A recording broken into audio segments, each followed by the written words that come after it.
People will ask, oh, do I just love conventions? This is going to be my convention review of WonderCon. And I have to say that California has the best conventions. And of course I'm biased because I'm a Californian myself, but that's beside the point. So today I'm gonna be talking about, what I experienced at a convention, how it was like, how it compares to others, and most importantly, the figures that I got, which if you check out the video up here, you will be able to see a little preview before I talk about them now. So the biggest thing about WonderCon is that I call it the pre or basic or the start of Comic-Con. So if you ever couldn't, fork over the money to go to the actual Comic-Con, I would say that this one is the best one to go to because it, of course, has special guests. It has amazing panels. Well, okay, admittedly, some of them are amazing. You really do have to pick and choose your fights there. But other than that, you got a complete sea of cosplayers. A amazing, or I should say very interesting cosplay event of where we saw the voice actor for Ahsoka, which was very cool. She did it and she was just a very,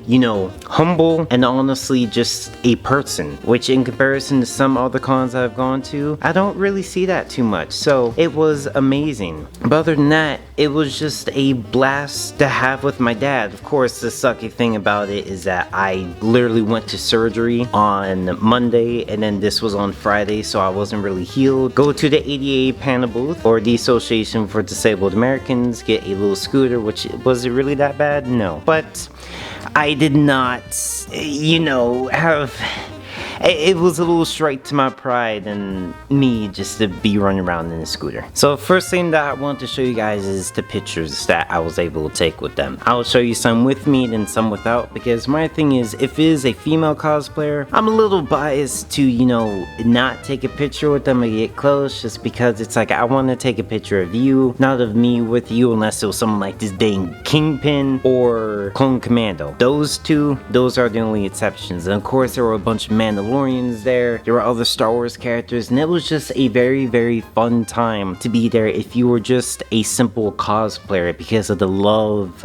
The absolute love there in comparison to when I went to Houston or Anime Matsuri. It was good, but when I went there and saw other cosplays, it was like, oh, you're a cosplayer, But then when I went here, I literally walked in and I just felt the love of the place, and I love it. I love that about this Comic-Con. So if you ever wanted to go to a con or just a series of cons that you could feel loved and talk to other people in your same area, I'd highly recommend Comic-Con or WonderCon, but WonderCon just because it is smaller. And beyond that, one book that I'm shocked to get is this one, The Mask of Helea. I hope I'm saying that right. This is a comic book series published by women or Filipino women that have come over just to give us Americans a little tale on their fairy tales and let us know what it is like for them. And I have to say that I love the arts. I got this for someone, so it's not necessarily for me. I'm not going to show you everything, but I do have to say that the art, the people, the author, they were just very welcoming, very nice, very just everything. And if you wanted a new comic book to read, or if you were a Filipino or just someone from Asia that wanted to get a little bit of a taste of something that wasn't in the American comic, I highly recommend this series. But I know some of y'all ain't following me for some dang comic book. Not to say that a comic book is bad, but you're here for the toys. And I have to say, I was lucky enough to get a discount, or let's just be honest, the basic price for Lord Draken at 120 bucks. I paid for Yellow Power Ranger from Time Force, Miss Kelsey. That was 30 bucks. And then I got a signature from the producer of Power Rangers that worked on Power Ranger Samurai and then on. And lastly, I got the official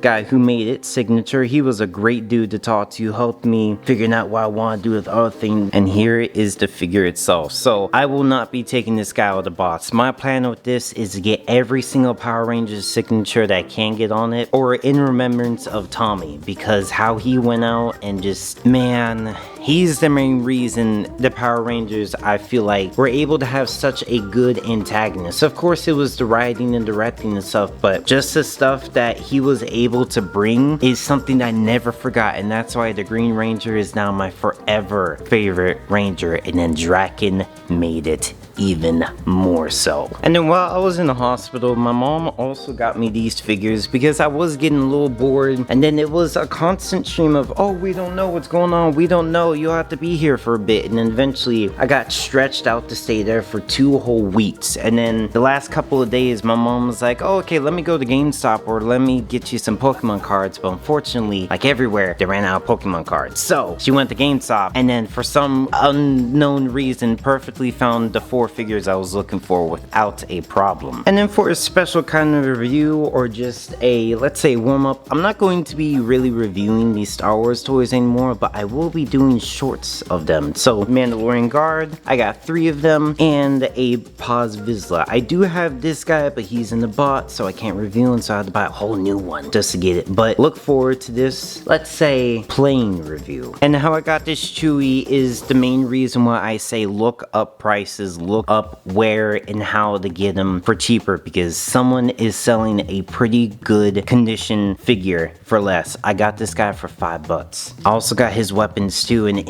him in bots is 15 to 20 bucks, so I got him for 25% off. Please do not think that just because you saw it once, that's the only time you're gonna get it. Look online, please. And luckily, I got this guy for 15 bucks. And I have to say that this is the best Grievous because this Grievous has articulation. The arms are articulated with a single joint of the elbow. The hips have movement. The knees can actually bend, not that much, but it's good enough. Then the feet can move as well, and I think there's an ankle joint, but it's a little too tight, so I'm not trusting it. So if you guys ever wanted a Grievous, I highly recommend this one, and be ready because I will be doing a big review with the Mandos and Grievous soon. And next up, I have to say that I love Marvel Rivals, so of course I had to pick up a Magic. Unfortunately, the other thing about California and California conventions that I absolutely adore, which is good and bad, is that you have to find and finagle a price, because this Magic I got over here in Texas for $36 or $38 plus tats. In Cali, $26 including tats. I got ripped off 12 bucks, dude. Always, if you're going to a convention and you want a figure, just wait, because especially with Marvel Rivals coming out, this figure is getting more expensive and a little bit harder to find. I mean, you can still find her for a good price, I mean, considering today's stuff, but again, go to a convention, especially in Cali, for Marvel, Star Wars, and other things. Of course, the prices are high, but look at the other stores. And then, of course, because of Marvel Rivals. So this one I wanted just because of Carnage. And I have to say that when I first opened him, he was more than worth it. I mean, absolutely more than worth it. I also had the option to get the SH Figure Arts version of him, but with him being $90 and I saw him online for only $45, I of course skipped out, and I would rather get the SH Monster Arts. But in all honesty, I like this guy just because his joints are thick and he has weight. The other one is good, but I just, as you'll see later, I like mine with a little bit of weight to them. And next up, he's not A, but he is the creator of. So I have to say that I love this. I was a little too preemptive when I got him, I think, because I didn't know that this Knoll existed. But this is the one that comes in 2-pack, and he is supposed to have a second head. But because I got this guy single, I'm honestly a little bit happy because I'm going to buy the 2-pack of this guy and the other Venom, or I can have one with one head, the other with the other head, so that I don't have to, you know, just swap them out. What I really wanted to do, or what I ever do with figures, no, but because the chance is showing itself to me, I'm gonna take it. And next up, one of my favorite, Space Knight Venom. So I do have to say that this guy is the Build-A-Figure, and I love it. I was fighting myself a little bit on picking this up because as a kid, I couldn't stand these guys. I mean, the single jointed elbows, like, you have posability everywhere else, a strong ratchet, I mean, you can hear that click. I mean, he is a good stable figure, but I just want someone that I can pose with, and thanks to Marvel Rivals, I changed my mind pretty quickly, especially with this skin. I've never seen it before,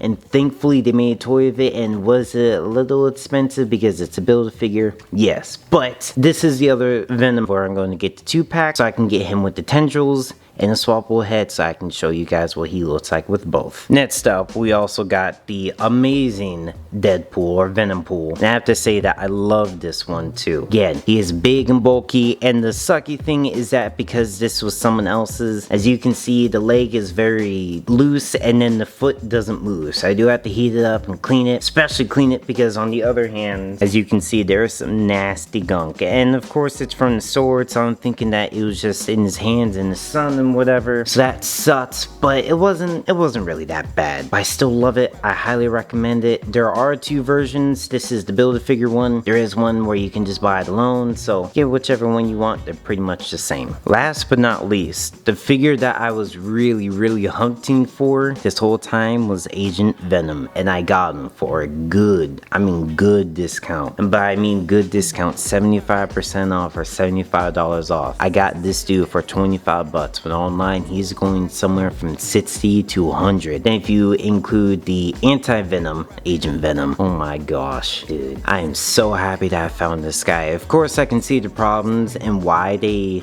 made a second version of him, but my dad got that guy and he's gonna keep him in the box most likely, so I just got this guy in the bag and call it a day there. And then lastly, I do have to say that if you were to ever get some Godzilla art, I highly recommend this guy. I love it. It's, in comparison to some places, is their Godzilla art, I will be honest, is okay, but what this guy does is he gets the actual figures or just looks at very specific reference photos, and then he first does it by pencil or pen, and then he amplifies it, and then you just see his amazing touch. I mean, especially with Shin Godzilla with a thinner waist, GMK Godzilla with a good downward snarl, and then Kiryu just being more of a, let's say, having a vicious pointy look instead of a kind of soft pointy. So I love it. But anyways, thank you guys so much for watching. I hope you enjoyed. I hope you look forward to videos that are coming out soon. They won't really be reviews. They will be more of me playing with them, as I said, with the Mandalorian guards. But anyways,